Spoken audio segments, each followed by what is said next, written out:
অনেক অনেক কাল আগে যখন মানুষ জন্মায়নি তখন পৃথিবীতে ফুল ছিল না। মাটির ওপর ছিল কেবল বড় বড় ঘাস আর পাতা গাছ। আলো এসে ফুলদের খুঁজে খুঁজে যেত, বাতাস পাতা শুকে শুকে চলে যেত। হায়, ফুল নেই। এক রাতে ফুলপরীরা নেমে এলো পৃথিবীর পাতা ভরা বাগানে। তাদের দেশে নাকি অনেক ফুল। তারা ফুলের পাপড়ির পোশাক পরে ফুলের মধু খায়।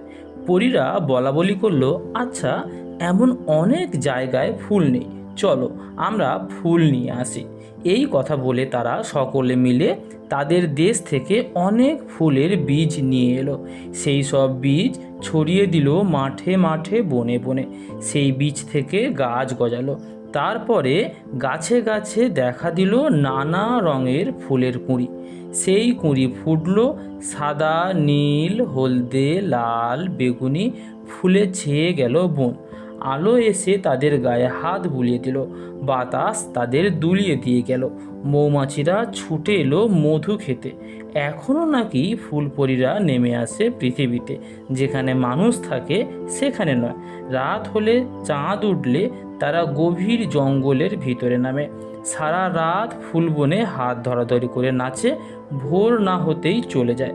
সকালবেলা সেখানে গেলে নাকি দেখতে পাওয়া যায় তাদের পায়ের চাপে ঘাস শুয়ে পড়েছে। তোমরা কেউ কখনো কি দেখেছো?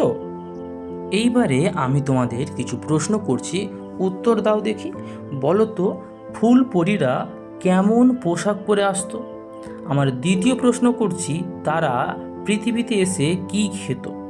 3 নম্বর প্রশ্ন করছি, ফুলপরীদের নিয়ে আসা বীজ থেকে যে গাছ হয়েছিল তাতে কি কি রঙের ফুল ফুটেছিল? আমার 4 নম্বর প্রশ্ন, গভীর জঙ্গলে সারা রাত ফুলপরীরা এসে কি করত? 5 নম্বর প্রশ্ন, গভীর জঙ্গলেই বা তারা কেন নেমে আসতো?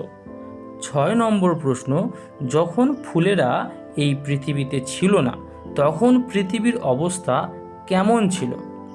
7 নম্বর প্রশ্ন, এখনও নাকি ফুলপরীরা নেমে আসে কোথায়? কোথায় ফুলপরীরা এখনও নেমে আসে?